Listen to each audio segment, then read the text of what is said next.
రాజమండ్రిలో ఉంటుందా గురిగింజ? నీ ముట్టి కింద నలుపు ఒకసారి చూసుకో ఎలాగుంటా. ఈ వికారం అనే ఈ గురిగింజ మాట్లాడుతున్న సొల్లు కబుర్లు సోది పనికిమాలిన మాటలు వింటుంటే, అరే నువ్వు కూడా మాట్లాడతావా? నువ్వు కూడా ఇలాంటి వారిని గురించి వాదిస్తావా? భిక్షగాళ్ళు లేదా యూట్యూబ్లో ఉన్న బెగ్గర్స్ ఎవరైతే కొందరు, ఉదాహరణకు నేను చెప్పాలి అంటే, మనకు జాన్ పాల్ అన్న గారని ఒకరు ఉన్నారు, ఆయన కడప అనుకుంటా. ఒక అమ్మాయిని ప్రేమించావు, ఆ అమ్మాయి కోసం ఒక నిజంగా చెప్పు, నువ్వు చెప్పు, బైబిల్ మీద ప్రమాణం చేసి చెప్పరా, నువ్వు అన్ని తప్పుడు మాటలు చెప్పమాక, నువ్వు బైబిల్ మీద ప్రమాణం చేసి నిజంగా నువ్వు దేవుడి మీద ప్రేమ ఉంటే నిజం చెప్పు. దేవుని సన్నిధిలో నిలబడి నీవు ఒక అమ్మాయిని ప్రేమించలేదా? అవునా కాదా? ఆ అమ్మాయి కోసం ప్రేమించి చివరికి సూసైడ్ అటెంప్ట్ నువ్వు చేసుకోలేదా? అవునా కాదా చెప్పు. ఆ తర్వాత ప్రేమించిన ఈ అమ్మాయిని ఏ అమ్మాయి కోసమైతే సూసైడ్ చేసుకొని ఏ అమ్మాయి కోసమైతే చనిపోదాం అనుకున్నావో ఆ అమ్మాయిని మోసం చేసి ఇంకొకరిని పెళ్లి చేసుకోలేదా? ఆ అమ్మాయిని పెళ్లి చేసుకున్న తర్వాత ఆ అమ్మాయికి బిడ్డను పుట్టించి ఆ అమ్మాయిని బిడ్డను పుట్టించిన తర్వాత నీకు బోరొచ్చిందో ఇంకేమైందో ఇంకే రోగం వచ్చిందో కానీ అంతకు ముందు ప్రేమించిన అమ్మాయి దగ్గరికి మళ్ళీ వెళ్ళి ఆ అమ్మాయితో మళ్ళీ సహవాసం కలిగి ఉంటూ తన భార్య, ఆమెతో నువ్వు మాట్లాడింది ఏందిరా? ఆమెతో నువ్వేం మాట్లాడావు? ఇదిగో నిన్ను ప్రేమించాను, నిన్ను పెళ్లి చేసుకుంటానన్నాను, కానీ నిన్ను మోసం చేసి నేను వేరే వాళ్ళని పెళ్లి చేసుకున్నాను, ఇప్పుడు నాకేమీ వద్దు కాబట్టి నువ్వు ఎవరిని పెళ్లి చేసుకోకు, మళ్ళీ నిన్నే చేసుకుంటా. మళ్ళీ అప్పుడు ఆమె ఏమనింది? అదేంటి నువ్వు పెళ్లి చేసుకున్నావు కదా, ఆల్రెడీ నీ కూతురు పుట్టింది కదా అంటే, లేదు నేను ఆమెను విడాకులు ఇచ్చి వదిలేస్తాను, నా కూతురు వదిలేస్తాను, నా భార్యను వదిలేస్తాను, నిన్నే పెళ్లి చేసుకుంటానని చెప్పి ఆమెను 12 సంవత్సరాలు పెళ్లి కాకుండా ఆపేసింది. నిజమా కాదా? కట్టుకున్న భార్యను కన్న కూతురును వదిలేసి నిన్ను పెళ్లి చేసుకుంటాను, నువ్వెవరిని చేసుకోవద్దని చెప్పి 12 సంవత్సరాలు ఆమెను పెళ్లి కాకుండా నిలబెట్టి ఆ తర్వాత నీ భార్యకు విడాకులు ఇచ్చి నీ కూతురుని బయటికి దోసేసి నీ భార్యను బయటికి దోసేసి నువ్వు అంతకుముందు పెళ్లికి ముందు ప్రేమించిన అమ్మాయిని పెళ్లి చేసుకున్నది నిజమా కాదా? ఇది అవునా కాదా చెప్పు. దేవుని సన్నిధిలో ఉంటుంది.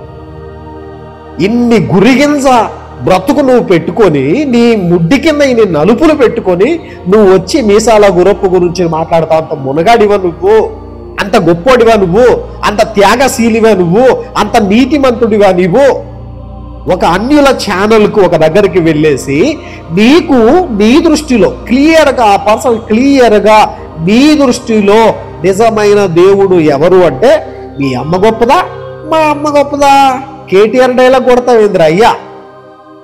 మన సెమినార్లో కూర్చొని ఒక పెద్ద మనిషిని ముందు కూర్చోబెట్టి, అన్న కులం క్రైస్తవ్యంలోకి వస్తే కులం మార్చుకోవాలా? కులం మార్చుకోవాలరా యూజ్లెస్ ఫెలో, డర్టీ ఫెలో, కులం మార్చుకోవాలి. నీవు చేస్తున్న బోధ ఏదైతే ఉందో విగ్రహారాధనకు సంబంధించినది, అవి తినవచ్చా తినకూడదనే కాన్సెప్ట్ ఏదైతే ఉందో ఇది బైబిల్కు విరోధమని నీకు ముందే తెలిసి ఇద్దరు డిబేట్ జరుగుతుంది అనుకోండి. డిబేట్ జరుగుతున్నప్పుడు అవతల వ్యక్తికి నేను ఏ నిర్ణయాలు తీసుకున్నా ఆ డిబేట్కి సంబంధించి పూర్తి సమాచారం ముందుగా అందించాలి కదా.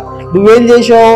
ఎవ్వరికి తెలియకుండా దొంగకోళ్ళు పట్టేవాళ్ళలాగా అగ్రిమెంట్ రాసుకుని వచ్చేస్తావా? ప్రేమైన దేవుని పిల్లలారా, ప్రభువైన యేసుక్రీస్తు వారి పేరిట అందరికి కూడా వందనాలు తెలియజేసుకుంటున్నాను. కోయి పాట ద్వారా క్రైస్తవ ప్రపంచానికే కాదు క్రైస్తవేతర ప్రపంచానికి కూడా సుపరిచితమయ్యాడు ఈ మీసాల గురప్ప అనే పాస్టర్ గారు అన్న సంగతి మనందరికీ తెలిసినది. ఈ పాస్టర్ గారు లోకానుసారమైన ఒక ప్రోగ్రాంకి ఆయన అటెండ్ అయిపోయి అక్కడ మాట్లాడుతున్న బూతు మాటలకు, అక్కడ మాట్లాడుతున్న లేదా చేస్తున్న వెకిరి చేష్టలకు వత్తాసు పలికి క్రైస్తవ సమాజానికి అవహేళన అవమానాన్ని తీసుకొచ్చాడు, నవ్వులు పాలు చేశాడన్న వాదనను, ఏదైతే వాదన ఉందో ఆ వాదనను నేను సమర్థిస్తూనే అది తప్పు అంటూనే కొంతమంది ఈ గురిగింజలు ఏవైతే యూట్యూబ్ భిక్షగాళ్ళు లేదా యూట్యూబ్లో ఉన్న బెగ్గర్స్ ఎవరైతే కొందరు, అందరూ కాదు, ఉదాహరణకు ఎందుకంటే అందరూ అనేసరికి మంచి వాళ్ళు కూడా ఇందులో ఉన్నారు. కొందరు ఉదాహరణకు నేను చెప్పాలి అంటే, మనకు జాన్ పాల్ అన్న గారు అని ఒకరు ఉన్నారు, ఆయన కడప అనుకుంటా. ఆ అన్నగారు ఏ విషయం వచ్చినా క్రైస్తవ్యంలో జరుగుతున్న పొరపాట్లు ఏవైతే ఉంటాయో, క్రైస్తవ్యంలో జరుగుతున్న అన్యాయాలు ఏవైతే ఉంటాయో వాటిని చాలా నిక్కచ్చితంగా ప్రశ్నించటం అనేది జరుగుతుంది. అలాంటి వారి ఈ యొక్క ఆలోచనలు నేను ఖండించటం లేదు, లేదా వారిని గురించి నేను మాట్లాడటం లేదు. కానీ కొంతమంది అదే పనిగా ఎప్పుడు గొడవలు జరుగుతాయా, ఎప్పుడు కాంట్రవర్సీ మొదలవుతుందా, ఎప్పుడు వైరల్ సబ్జెక్టు దొరుకుతుందా, ఏ క్రైస్తవుడైనా గొడవ పడి క్రైస్తవ్యానికి మాట్లాడే వెసులుబాటు, మా అందరికీ మాట్లాడే వెసులుబాటు ఏదైనా గొడవ ద్వారా ఏదైనా కలిగిస్తారని కళ్ళను భూతద్దాలుగా పెట్టుకొని చూస్తూ బ్రతుకుతున్న జీవనం దీని మీదే జీవనం, గొడవల మీద, సమస్యల మీద, ఎక్కడ ఏవి కనబడతాయో అని ఎదురుచూపులతో బ్రతకడానికి ప్రయాసపడుతున్న కొంతమంది యూట్యూబ్ బెగ్గర్స్ను గురించి నేను మాట్లాడుతున్నాను. వారు పెద్ద గురిగిల్సలు. వాళ్ళు ఈ గురిగిల్సలు ఈ మీసాల గురప్ప ఎవరైతే ఉన్నారో, ఈ కోయి పాస్టర్ గారు ఎవరైతే ఉన్నారో, ఈ పాస్టర్ గారి ఫోటోలు పెట్టేసి నీతిమంతుల్లాగా పత్తుతుల్లాగా వీరు మాట్లాడుతూ ఉంటే అసలు ఏం చేయాలో, ఏం మాట్లాడాలో, ఎక్కడ తలబెట్టుకోవాలో అర్థం కాని పరిస్థితి ఏర్పడింది. ఇందులో మాట్లాడుతున్న వారు చాలామంది ఉన్నారు. వీళ్ళు గురిగిల్సలు, వీళ్ళు భిక్షాటన రోడ్ల మీద, బస్టాండ్లోను, అలాగే పబ్లిక్ ప్లేసెస్లో కొంతమంది సరైన బట్టలు లేక, సరైన దుస్తులు వారికి లేక, తినడానికి తిండి లేక, ఉండడానికి ఇల్లు లేక, నిరాధారమైన పరిస్థితుల్లో, తోడు లేక, బ్రతకలేక, జీవించి కష్టపడి పని చేయలేని స్థితిలో, బలహీనమైన పరిస్థితుల్లో ఉన్నవారు భిక్షాటన చేసుకొని వారి కడుపు నింపుకుంటున్నారు. వారు నిజంగా వారి పరిస్థితిని బట్టి వారు జీవిస్తున్నారు. వారిని భిక్షాటన చేసేవారని మనం అంటున్నాం. వారిని గౌరవిస్తున్నాం. వారికి మనం చేయగలిగింది చేస్తున్నాం మన శక్తి కొలది. కానీ పాస్టర్ పేరు పెట్టుకొని, దైవ సేవకుల పేరు పెట్టుకొని, దేవుని తరపున క్రైస్తవ్యాన్ని ఎవరు ఏమన్నా కూడా మేము మాత్రమే నిలబడి ఫైట్ చేస్తాం, మేము మాత్రమే యుద్ధం చేసి క్రైస్తవ్యాన్ని గెలిపిస్తాం, ఈ ప్రపంచానికి మేమే దిక్కు క్రైస్తవ్యానికి అన్నంత బిల్డప్ ఇచ్చే కొంతమంది భిక్షాటన చేసే భిక్షగాళ్ళు, క్రైస్తవ భిక్షగాళ్ళు కొందరు ఉన్నారు. వాళ్ళను గురించి మాట్లాడాలి ఖచ్చితంగా. రాబోయే వీడియోలో ఖచ్చితంగా మాట్లాడతాం సమయం వస్తే. కానీ ఈరోజు ఈ మీసాల గురప్ప గారి యొక్క వాదనలను తెర మీదకు తీసుకొని వచ్చి ఒక గురిగిల్జ రాజమండ్రిలో ఉంటుంది. ఆ గురిగిల్జ, ఈ వికారం అనే ఈ గురిగిల్జ, నేను పెట్టిన మరొక పేరే వికారం. ఈ వికారం అనే ఈ గురిగిల్జ మాట్లాడుతున్న సొల్లు కబుర్లు, సోది పనికిమాలిన మాటలు వింటుంటే, అరే నువ్వు కూడా మాట్లాడతావా? నువ్వు కూడా ఇలాంటి వారిని గురించి వాదిస్తావా? ఒక అడవిలో పెరిగిన మనిషి, ఒక నాగరికత తెలియకుండా, అసలు ఊరు, ఈ మనం నివసిస్తున్నా, మనం అనుభవిస్తున్నా, మనం పెరిగిన ఈ వాతావరణాలు ఏమీ లేకుండా ఒక అడవిలో చదువు లేక బ్రతుకుతున్న ఒక వ్యక్తి ఈ రూపంలో వచ్చి తాను ఏదో తెలుసో తెలియకో తప్పు చేస్తే ఆ తప్పు నేను సమర్థించటం లేదు, తప్పే. కానీ ఆయనతో మిమ్మల్ని కంపారిజన్ చేస్తే ఆకాశానికి భూమికి ఉన్నంత వ్యత్యాసం లేదు. ఆకాశానికి భూమికి ఉన్నంత వ్యత్యాసం లేదు. ఈ వికారంగా మాట్లాడతాడు, ఫోటో పెట్టేసి, ఇదిగో నేను ఎప్పుడో చెప్పాను, క్రైస్తవ్యానికి డబ్బులు పాలు తీసుకొస్తున్నాడు, క్రైస్తవ్యాన్ని హేళన చేస్తున్నాడు. అరే బాబు, ఈ భూమి మీద నాకు తెలిసినంత వరకు ఈ భూ ప్రపంచంలో, లేదా ఈ తెలుగు 2 రాష్ట్రాలలో, లేదా ఈ భారతదేశంలో క్రైస్తవ్యానికి కలంకాన్ని తెచ్చిన నీకంటే దుర్మార్గుడు, నీకంటే నేరస్తుడు, నీకంటే దైవద్రోహి ఈ ప్రపంచంలో లేడు. అట్లీస్ట్ ఈ భారతదేశంలో కూడా ఇలాంటి వాడు దొరకడు. అలాంటి నీవు ఒక అడవిలో పెరిగిన వ్యక్తిని, ఒక నాగరికత తెలియని స్థితిలో పెరిగిన వ్యక్తిని, ఒక చదువు లేని వ్యక్తిని, ఒక పామరుడు ఏదో తెలుసో తెలియకో తప్పు జరిగింటే ఆ తప్పును సరిదిద్దవలసింది పోయి, లేదా ఆ వ్యక్తిని అప్రోచ్ అయ్యి మాట్లాడాల్సింది పోయి, ఇవేమీ లేకుండా నువ్వేదో సంసారి కబుర్లు, గురిగిల్స కబుర్లు చెప్తా ఉంటే వినేవాడేమన్నా వెర్రోడు అనుకుంటున్నావా? నువ్వు చెప్పే నీతులు, నువ్వు చెప్పే సొల్లు, నువ్వు చెప్పే సోది ఎలాగుందో తెలుసా? పల్లి బంగారాన్ని గురించి మాట్లాడినట్టుంది, బంగారు కమ్మల గురించి పన్ను వచ్చి మాట్లాడినట్టు నువ్వు మాట్లాడుతూ ఉంటే. ఒక కోతి మల్లెపూల గురించి మాట్లాడినట్టు ఉంటుంది, ఒక కోతి ఒక గులాబీ గురించి మాట్లాడినట్టు ఉంటుంది, ఒక పంది బంగారపు గురించి ఎక్స్ప్లెనేషన్ చేసినట్టు ఉంటుంది. వినేవాడు వెర్రివాడైతే పందిలేసి ఏదో పురాణం చెప్పింది అన్నట్టు నీవు చేసే మాటలు, నీవు చేసే పనులు, నువ్వు మాట్లాడే మాటలు, నీ వైఖరి, నీ పద్ధతి, నీ ఆలోచన, నువ్వు చేస్తున్న విధానము క్రైస్తవ్యానికి భిన్నంగా, చాలా దూరంగా, సత్యానికి దూరంగా, దేవుడికి అసహ్యకరమైన పనులు నువ్వు చేస్తూ ఆ మీసాల గురప్ప గారిని ఫోటో పెట్టేసి యూట్యూబ్లో వచ్చే చిల్లర డబ్బుల కోసం, యూట్యూబ్లో వచ్చే చిల్లర డబ్బుల కోసం నీ టైటిల్స్ అన్ని, నీవు పెట్టే వీడియోలన్నీ, నీ మొత్తం చరిత్ర ఆలోచిస్తే ఓరే ఒక్కటైనా తిన్నగా ఉంటుందిరా నీ వీడియో? ఒక్కటైనా తిన్నగా ఉంటుందా? ఏదో పెడతావు, ఏదో మాట్లాడతావు, ఏదో సినిమా యాక్టర్ తీసుకొని వస్తావు, సినిమా యాక్టర్ ఫోటో పెడతావు, ఆ అమ్మాయిది పెడతావు, ఈ అమ్మాయిది పెడతావు, ఆ అబ్బాయిది పెడతావు. అసలు నీ బతుకంతా ఇదే కదా. ఒకరోజు నువ్వు నేను ఎమ్మిగేనూరు అనే ప్రాంతంలో ఒక లాడ్జ్లో దేవుని పని విషయంలో మనం ఇద్దరు కలిసినప్పుడు, ఒక లాడ్జ్లో ఒక సేవకుడును గురించి నేను నీతో మాట్లాడితే నువ్వు అన్న మాటలేంటి రాబాయ్? నువ్వు అన్న మాటలేంటి ఆ రోజు? ఈరోజు మీసాల గురప్ప ఏదో అన్నాడని, ఏదో మాట్లాడాడని ఆ వాయిస్ రికార్డింగ్ అంతా చేసి ఏదైతే పెట్టారో, ఆయన వాడిన భాష ఏదైతే ఉందో, ఆయన ఒక అడవిలో పుట్టాడు, ఒక అడవిలో పెరిగాడు, నాగరికతకు దూరంగా జీవించిన వ్యక్తి అలా అవతల వ్యక్తి మాట్లాడుతున్నప్పుడు అనకూడదు. కొన్నిసార్లు బ్యాలెన్స్ తప్పుతాం, నేను తప్పుతాం, నువ్వు తప్పుతావు, అందరూ తప్పుతాం. దాన్ని భూతద్దంలో చూసేసి, దాన్ని భూతద్దంలో చూపించేసి క్రైస్తవ్యానికి ఒక వ్యతిరేకగా, ఒక శత్రువుగా ఆయన్ని చిత్రీకరించడానికి అసలు నీకు నైతిక విలువలు లేవు కదా. చెప్పాలనుకుంటే వేరే ఎవరైనా చెప్పాలి, అసలు నువ్వు చెప్పడం ఏంటి? అది నువ్వు చెప్పడం ఏంటి? అంటే క్రైస్తవ్యాన్ని నవ్వులు పాలు చేశాడా? నువ్వు చేసిన దాంతో పోలిస్తే ఎంత? నువ్వు చేసింది ఏంటి? ఒక అన్యుల ఛానల్కు ఒక దగ్గరికి వెళ్ళేసి నీకు నీ దృష్టిలో క్లియర్గా, ఆ పర్సన్ క్లియర్గా నీ దృష్టిలో నిజమైన దేవుడు ఎవరు అంటే మీ అమ్మ గొప్పదా, మా అమ్మ గొప్పదా? కేటీఆర్ డైలాగ్ కొడతావేంద్ర అయ్యా? ఆ డైలాగు కేటీఆర్ గారు మాట్లాడారు, చాలా వైరల్ అయిపోయింది. ఆ డైలాగ్ తీసుకొని వచ్చి మీ అమ్మ గొప్పదా, మా అమ్మ గొప్పదా, మా అమ్మ గొప్పదా, మీ అమ్మ గొప్పదా, మీ అత్త గొప్పదా, మా ఇవ పనికిమాలిన సోది అంతా నువ్వు చెప్పేసి, పనికిమాలిన సోది కబుర్లంతా కూడా అన్నిలో మధ్య తీసుకెళ్లి క్రైస్తవ్యాన్ని నవ్వులు పాలు చేసిన బుర్ర కోడివి, బుర్రలేనోడివి నువ్వా? మీసాల గురప్ప గురించి మాట్లాడేది నువ్వా? ఆయన గురించి మాట్లాడే నైతిక నీకు ఉన్నది? నీ దృష్టిలో ఎవరు దేవుడు అంటే క్లియర్గా గళవెత్తి ధైర్యంగా రొమ్ము విరిచి చెప్పాల్సింది ప్రభు అయిన యేసుక్రీస్తే నిజమైన దేవుడు అని చెప్పాల్సింది పోయి మీ అమ్మ గొప్పదా, మా అమ్మ గొప్పదా? ఎవడరా నువ్వు? అసలు బుర్ర పని చేస్తుందా నీకు? అసలు బుర్ర పని చేస్తుందా? ఇక నీ గురిగింజ, అందుకే చెప్తున్నాను, నీ ఒక పెద్ద గురిగింజ ఎందుకు చెప్తున్నావు అంటే నీ జీవితాన్ని ఒకసారి చూసుకో. అరే బాబు వికారం, నీ జీవితాన్ని ఒకసారి పరీక్షించుకో.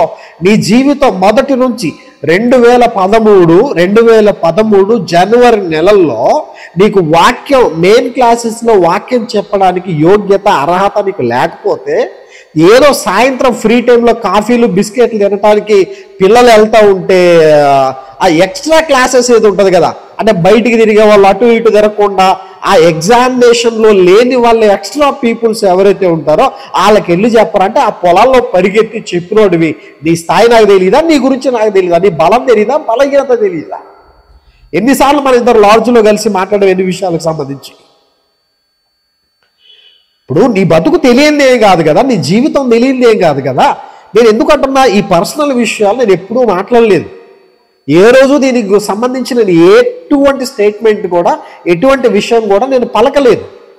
సబ్జెక్ట్ పరంగా కొంచెం బుర్రకెక్కడానికి కొన్ని పదాలు ఉపయోగించానే తప్ప ఎప్పుడు నేను ఒక వీడియో ముందు వచ్చి మాట్లాడేది లేదు. అసలు మీసాల గురప్పను గూర్చి, ఆ కోయి పాస్టర్ను గూర్చి మాట్లాడే నైతిక కనీస విలువలు నీ దగ్గర లేవు. నీ జీవితాన్ని ఒకసారి చెప్పమంటావా? నీ గురిగింజ, నీ ముడ్డి కింద ఉన్న నలుపు గురించి చెప్పమంటావా? ఒక అమ్మాయిని ప్రేమించావు, గుర్తుందా? నీ టాపిక్స్ కూడా ఎలా ఉంటాయి రవి? నీ టాపిక్స్ ఎలా ఉంటాయి? నీ సబ్జెక్ట్, నీ టైటిల్స్ ఎలా ఉంటాయి? వడ్డీ వ్యాపారం చేస్తావు, వచ్చి వడ్డీ వ్యాపారం బైబిల్ ప్రకారంగా చేయొచ్చు అంటావు. ఒక అమ్మాయిని ప్రేమిస్తావు, బైబిల్ ప్రకారంగా మనం ప్రేమించేసుకోవచ్చు అంటావు. ఒక విగ్రహారాధనలో పాల్గొంటావు, మన విగ్రహారాధనకు పాల్గొనొచ్చు అంటావు. ఒక కులపిచ్చితో కొట్టుకొని కులం అనే తోకను తగిలించుకొని తిరుగుతావు. కులాల పేర్లు పెట్టేసుకోవచ్చు, కులాలతో సంఘాలకు వచ్చేచ్చు. అసలు మనిషివా పశువువా? కులాలతో సంఘాలకు రావటం ఏంద్రా యూజ్లెస్ ఫెలో? కులాలతో సంఘాలకు రావటం ఏంటి? కులం పేరుతో చచ్చిపోతున్న వారిని అడుగు, తెలుస్తుంది. కులము పేరుతో తమ పిల్లలను నడి రోడ్డు మీద ముక్కలు ముక్కలు నరికేసి ఆ ముక్కలు తీసుకెళ్లి పాతి పెట్టిన తల్లిదండ్రులను అడుగు. కులం అంటే ఏంటి, కులం ఎంత భయంకరంగా ఉంటుందో చెబుతారు. మన సెమినార్లో కూర్చొని ఒక పెద్ద మనిషిని ముందు కూర్చోబెట్టి, అన్న కులం క్రైస్తవ్యంలోకి వస్తే కులం మార్చుకోవాలా? కులం మార్చుకోవాలరా యూజ్లెస్ ఫెలో, డర్టీ ఫెలో. కులం మార్చుకోవాలి. కులం అనేది క్రైస్తవ్యం ప్రకారంగా లేదు, బైబిల్ ప్రకారంగా కులానికి మనం అసలు సంబంధమే లేదు. కులం ఎక్కడుంది? ఆదాము అవ్వమ్మ గారి దగ్గర నుండి వచ్చిన మనకు కులం ఎక్కడుందిరా?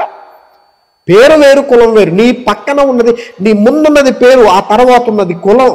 ఆ కులపిచ్చితో నువ్వు కొట్టుకొని, ఆ కులపిచ్చితో నువ్వు కొట్టుకు చచ్చిపోతూ, ఆ వచ్చిన వ్యక్తిని నువ్వేమడుగుతున్నావు? అన్న క్రైస్తవులోకి వచ్చిన తర్వాత కులము పేరు తీసేసుకోవాలన్నా అవసరం అన్నా? అవసరం, ఎస్ అవసరం. ఆ ప్లేస్లో నేను కనుక ఉండింటే, ఆ వ్యక్తి అవతల ఉన్న వ్యక్తి ప్లేస్లో నేను కనుక ఉండింటారే బుర్ర కూడా, నువ్వు కులపిచ్చి నువ్వు ఏదైతే తిరుగుతున్నావో ఆ పేరు తీసేసుకుని బతకరా అయ్యా. పిచ్చా సుందరయ్య గారిని వచ్చి ఒకసారి చరిత్ర చదువు.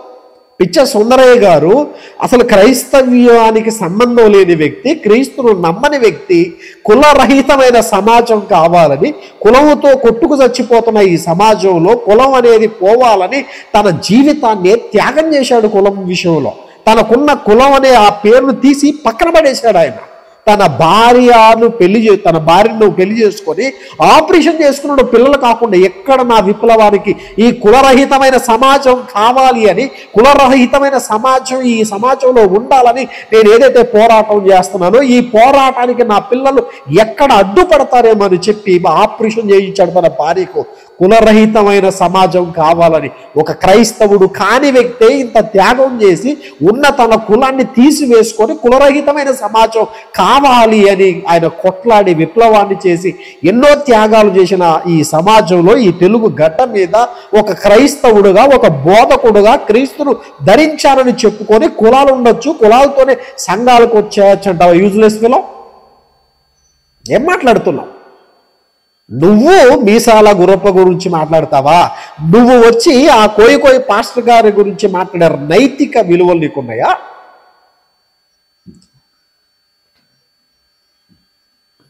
బాధేస్తుందండి. నిజంగా చెప్తున్నాను. నీవు చేస్తున్న ఈ తప్పుడు విధానాలు ఏవైతే ఉన్నాయో, నీవు చేస్తున్న ఈ తప్పుడు సంకేతనాలు ఏవైతే ఉన్నాయో అవి దయచేసి మానుకో చెప్తున్నా. అసలు నీ జీవితం బాగుందా? నీ జీవిత చరిత్ర ఒకసారి చెప్పమంటావా? నీ గురిగింజ ఉన్న నీ ముడ్డి కింద నలుపు ఒకసారి చూసుకో ఎలాగుందో. ఒక అమ్మాయిని ప్రేమించావు, ఆ అమ్మాయి కోసం నిజంగా చెప్పు, నువ్వు చెప్పు. బైబిల్ మీద ప్రమాణం చేసి చెప్పరా? నువ్వు అన్ని తప్పుడు మాటలు చెప్పమాక. నువ్వు బైబిల్ మీద ప్రమాణం చేసి నిజంగా నువ్వు దేవుడి మీద ప్రేమ ఉంటే నిజం చెప్పు. దేవుని సన్నిధిలో నిలబడి నీవు ఒక అమ్మాయిని ప్రేమించలేదా? అవునా కాదా? ఆ అమ్మాయి కోసం ప్రేమించి చివరికి సూసైడ్ అటెంప్ట్ నువ్వు చేసుకోలేదా? అవునా కాదా చెప్పు. ఆ తర్వాత ప్రేమించిన ఈ అమ్మాయిని ఏ అమ్మాయి కోసమైతే సూసైడ్ చేసుకొని, ఏ అమ్మాయి కోసమైతే చనిపోదాం అనుకున్నావో ఆ అమ్మాయిని మోసం చేసి ఇంకొకరిని పెళ్లి చేసుకోలేదా? ఆ అమ్మాయిని పెళ్లి చేసుకున్న తర్వాత ఆ అమ్మాయికి బిడ్డను పుట్టించి, ఆ అమ్మాయిని బిడ్డను పుట్టించిన తర్వాత నీకు బోరొచ్చిందో, ఇంకేమైందో, ఇంకే రోగం వచ్చిందో కానీ అంతకు ముందు ప్రేమించిన అమ్మాయి దగ్గరికి మళ్ళీ వెళ్ళి ఆ అమ్మాయితో మళ్ళీ సహవాసం కలిగి ఉంటూ తన భార్య, ఆమెతో నువ్వు మాట్లాడింది ఏందిరా? ఆమెతో నువ్వేం మాట్లాడావు? ఇదిగో నిన్ను ప్రేమించాను, నిన్ను పెళ్లి చేసుకుంటానన్నాను, కానీ నిన్ను మోసం చేసి నేను వేరే వాళ్ళని పెళ్లి చేసుకున్నాను, ఇప్పుడు నాకేమీ వద్దు, కాబట్టి నువ్వు ఎవరిని పెళ్లి చేసుకోకు, మళ్ళీ నిన్ను చేసుకుంటా. మళ్ళీ అప్పుడు ఆమె ఏమనింది? అదేంటి నువ్వు పెళ్లి చేసుకున్నావు కదా, ఆల్రెడీ నీ కూతురు పుట్టింది కదా అంటే, లేదు నేను ఆమెను విడాకులు ఇచ్చి వదిలేస్తాను, నా కూతురు వదిలేస్తాను, నా భార్యను వదిలేస్తాను, నిన్నే పెళ్లి చేసుకుంటానని చెప్పి ఆమెను 12 సంవత్సరాలు పెళ్లి కాకుండా ఆపేసింది. నిజమా కాదా? కట్టుకున్న భార్యను కన్న కూతురును వదిలేసి నిన్ను పెళ్లి చేసుకుంటాను, నువ్వెవరిని చేసుకోవద్దని చెప్పి 12 సంవత్సరాలు ఆమెను పెళ్లి కాకుండా నిలబెట్టి ఆ తర్వాత నీ భార్యకు విడాకులు ఇచ్చి నీ కూతురుని బయటికి దోసేసి నీ భార్యను బయటికి దోసేసి నువ్వు అంతకుముందు పెళ్లికి ముందు ప్రేమించిన అమ్మాయిని పెళ్లి చేసుకున్నది నిజమా కాదా? ఇది అవునా కాదా చెప్పు దేవుని సన్నిధిలో ఉంటే. ఇన్ని గురిగింజ బ్రతుకు నువ్వు పెట్టుకొని నీ ముడ్డి కింద ఇన్ని నలుపులు పెట్టుకొని నువ్వు వచ్చి మీసాల గురప్పు గురించి మాట్లాడతావు. అంత మునగాడివా నువ్వు? అంత గొప్పోడివా నువ్వు? అంత త్యాగశీలివా నువ్వు? అంత నీతిమంతుడివా నువ్వు? ఏమండి అసలు ఈ క్రైస్తవ ప్రపంచంలో క్రైస్తవ ప్రపంచ చరిత్రలో ఎవరైనా ఎక్కడైనా ఎప్పుడైనా ప్రాణాపాయ స్థితిలో ఉండి కూడా పీక మీద కత్తెట్టి కూడా నీవు ఇంకొకరికి జై కొట్టు అంటే యేసుకు జై అని మాట్లాడతారు ఏ క్రైస్తవుడైనా. నువ్వేం చేసావురా భయ్? నువ్వేం చేసావు? సిగ్గు లేక ఆ తాబేల మొహం వేసుకొని సిగ్గు లేక సిగ్గు శరము లజ్జ ఏమి లేకుండా ఒక పనికి మాలిన వెధవులాగా ఒక పోరంబోకోడిలాగా జైగొట్టి వచ్చేసి డానియేలు కూడా నా అలాంటి వాడే, ఆ అపోస్తలుడైన పౌలు గారు కూడా నా అలాంటి వాడే. నీ బతుకు వాళ్ళ కాలి గోటికి సంబంధంగా వాళ్ళను పక్కన పెట్టేసి ఈ మీసాల గురప్పను గురించి నువ్వు ఏదైతే మాట్లాడుతున్నావో ఈ మీసాల గురప్ప ఈ కోయి పాట పాస్టర్ గారు ఎవరైతే ఉన్నారో ఆయన కాలి గోటికి కూడా సంబంధం కాదు నీ బ్రతుకు. ఏమైనా మాట్లాడితే అమ్మాయిలతో ట్రాప్ చేయించడానికి ప్రయత్నం చేయటాలు, ఎవరైనా మాట్లాడితే డబ్బులతో ఎవరికైనా డబ్బులు ఇచ్చి పేడ్ బ్యాచ్తో తిట్టించటాలు, లకారపు భాషలన్నీ తిట్టిస్తున్నావు. నీ వాళ్ళతో గుర్తుపెట్టుకో, లకారపు భాషలన్నీ తిట్టించేస్తున్నావు. స్క్రీన్ షాట్స్ ఆ ఎవిడెన్స్ అన్నీ పెట్టుకుంటున్నావు, సిద్ధంగా ఉన్నాయి. సమయం వచ్చినప్పుడు కొడతా. అట్లా ఇట్లా ఉండదు, అంత ఈజీగా ఉండదు. నీకు కూడా తల్లి ఉంది కదా, నీకు కూడా అమ్మ ఉంది కదా, నీకు కూడా కుటుంబం ఉంది కదా. ఒక పనికి మాలిన ఎదవలను పంపించేసి ఫేస్బుక్లోకి అలాగే యూట్యూబ్లోకి ఇష్టానుసారమైన భాష లకారపు భాషలో వాడించేస్తున్నావు. వాడి ప్రొఫైల్లోకి వెళ్ళిపోతే వాడి దగ్గర ఉన్నవన్నీ నీ వీడియోలే, నీ షాట్లే, నీ ఫోటోలే, నీకు సంబంధించినవే. జాగ్రత్త చెప్తున్నా.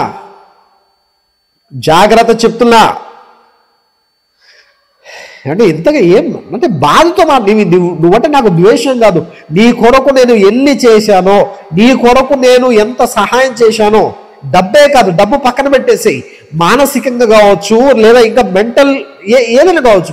సింపుల్ ఎందుకండి, ఒక రాయలసీమలో నిన్ను సుమారు 200-300 మంది కొట్టడానికి వస్తే స్టేజ్ చుట్టూ నా మనుషులను పెట్టి నా వాళ్ళను నా స్నేహితులు నా వారిని పెట్టేసి నిన్ను ఏమీ కాకుండా కాపాడుకోలేదా? ఒకసారి ఆలోచించు.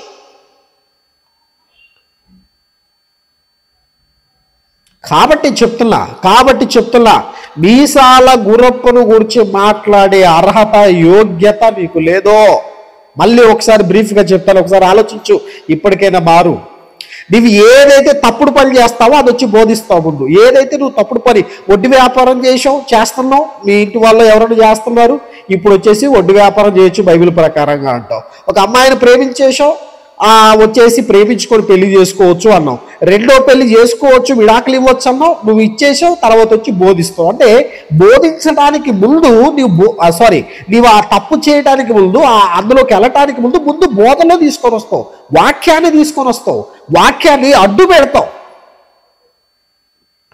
ఇవన్నీ పక్కన పెట్టి ఒక్కసారి నిన్నగాక మొన్న జరిగినది ఆలోచిస్తే, ఇద్దరి మధ్య డిబేట్ జరిగినప్పుడు, ఇద్దరి మధ్య చర్చ జరిగినప్పుడు ఆ చర్చలో ఏ నిర్ణయమైనా ఏ విషయమైనా ఒకరికొకరు మాట్లాడుకున్న తర్వాత ఇదిగో నేను ఇలా అనుకుంటున్నాను, నువ్వేమనుకుంటున్నావు, దీనికి నువ్వు ఏకీభవిస్తావా లేదా అని ఇద్దరు మాట్లాడుకున్న తర్వాత అది ఓకే అయిన తర్వాత మనం ఒక విషయాన్ని రైటింగ్లో రాతపూర్వకంగా ఒక పేపర్లో పెడతాం. నువ్వేంటి, నీవు చేస్తున్న బోధ తప్పుడు బోధలు నీకు ముందే తెలిసి, నీవు చేస్తున్న బోధలో అసత్యం ఉందని నీకు ముందే తెలిసి, నీవు చేస్తున్న బోధ ఏదైతే ఉందో విగ్రహారాధనకు సంబంధించినది, అవి తినవచ్చా తినకూడదనే కాన్సెప్ట్ ఏదైతే ఉందో ఇది బైబిల్కు విరోధమని నీకు ముందే తెలిసి కూడా అది ఒప్పుకునే మనస్సు, ఆ ఒప్పుకునే ఒక విధేయత, దేవుడి మీద ప్రేమ లేని దుర్మార్గుడు నువ్వు కనుక నువ్వేం చేసావు, అవతల వ్యక్తి తెలియకుండా అవతల వ్యక్తికి చెప్పకుండా, అవతల వ్యక్తికి ఎటువంటి సమాచారం అంటే ప్రత్యర్థికి అండి ఇద్దరికి డిబేట్ జరుగుతుంది అనుకోండి. డిబేట్ జరుగుతున్నప్పుడు అవతల వ్యక్తికి నేను ఏ నిర్ణయాలు తీసుకున్నా ఆ డిబేట్కి సంబంధించి పూర్తి సమాచారం ముందుగా అందించాలి కదా. నువ్వేం చేసావు? ఎవ్వరికి తెలియకుండా దొంగకోళ్ళు పట్టే వాళ్ళలాగా అగ్రిమెంట్ రాసుకుని వచ్చేస్తావా? అగ్రిమెంట్ రాసేసుకొని నా గురించి ఎవరు మాట్లాడకూడదు, నా గురించి ఎవరు ఏమనకూడదు, ఈ బోధన గురించి ఎక్కడ మాట్లాడకూడదు, ఇప్పటి వరకు నా గురించి మాట్లాడినవన్నీ వీడియోలన్నీ డిలీట్ చేయాలి. అసలు ఇంత చర్చ ఇన్ని సందర్భాల్లో ఇన్ని రకాలుగా క్రైస్తవ ప్రపంచంలో జరిగింది కదా. ఎప్పుడైనా డిబేట్కు ముందు వీడియోలు కానీ డిబేట్కు తర్వాత వీడియోల మీద కానీ అగ్రిమెంట్ రాసుకొని వచ్చి నా గురించి ఎప్పుడు మాట్లాడకూడదని ఒక దొంగోడిలాగా అవతల వ్యక్తికి తెలియకుండా, ప్రత్యర్థికి తెలియకుండా అగ్రిమెంట్ రాసుకొచ్చిన ఒక పనికి మాలిన వెధవని ఈ ప్రపంచంలో నేను ఒక్కనే చూస్తున్నా. నీలాంటి పొరబోకోడు వచ్చి మీసాల గురప్పుల గురించి మాట్లాడతావా? ఇక నా పిచ్చెక్కిపోదు నీ గురించి ఎంత మాట్లాడి. ఇక చాలా ఉన్నాయి, నీ లుసుకులు, నీ కథలు, నీ డ్రామాలు మాట్లాడాలంటే చాలా ఉన్నాయి. ఇక నాకు బోర్ వస్తుంది నీ గురించి మాట్లాడి, ఎందుకంటే అవసరం లేదు. కాబట్టి ఇది కేవలం ఈ వీడియో కేవలం ఈ వికారంగా ఎవడుతున్నాడో, కేవలం ఈ గురిగింజగాడు ఎవడుతున్నాడో వాడి కింద ఉన్న ఆ గురిగింజ నలుపులు చెప్పడానికి మాత్రమే తప్ప వేరే ఎవరికీ కాదని చెబుతున్నాను. ఎందుకంటే వీడు మాట్లాడిస్తున్న భాష కానివ్వండి, వీడు చేస్తున్న చేష్టలు కానివ్వండి, మేము కూడా కొన్ని సందర్భాల్లో నోరు జారచ్చు, నోరు మాట్లాడచ్చు.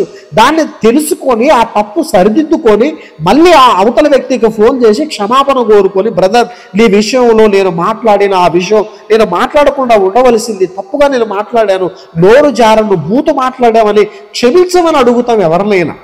అలాంటిది ఇంత చేసి దైవద్రోహం చేసి దేవుడికే వ్యతిరేకం చేసి దేవుడికి వ్యతిరేకమైన పనులన్నీ కూడా అగ్రిమెంట్లో చేసుకొని వచ్చేది నీ గురించి మాట్లాడకూడదా? నువ్వా గురప్ప గురించి మాట్లాడేది? జాగ్రత్త. ఇక నాకు తెలిసి ఇది ఈ వీడియోతో నువ్వు చాలా అనుకుంటున్నా నేను. మళ్ళీ ఓవర్ యాక్షన్ చేసి నువ్వేదేదో నాటకాలు చేయడానికి వచ్చావనుకో, జాగ్రత్త, ఖబర్దార్. దేవుడి యొక్క అస్థి పంజరాల్లో దొరికిపోతావు. దొరికావు, మళ్ళీ నిన్ను దేవుడు క్షమిస్తున్నాడు. ఆ క్షమాపణ నీవు పొందుకో. అలాగే నీ లైఫ్ లాంగ్ హ్యాపీగా దేవుని పని గొప్పగా చేస్తూ మరింత అభివృద్ధి కావాలని మనస్ఫూర్తిగా కోరుకుంటున్నాను. ఈ ఎదవ పనులన్నీ, ఈ బ్రోకర్ పనులన్నీ, ఈ చెత్త పనులన్నీ, ఈ పనికిమాలిన పనులన్నీ వదిలేసి నీతిగా నిజాయితీగా నువ్వు ఉండాలని మనస్ఫూర్తిగా కోరుకుంటున్నాను. Thank you so much.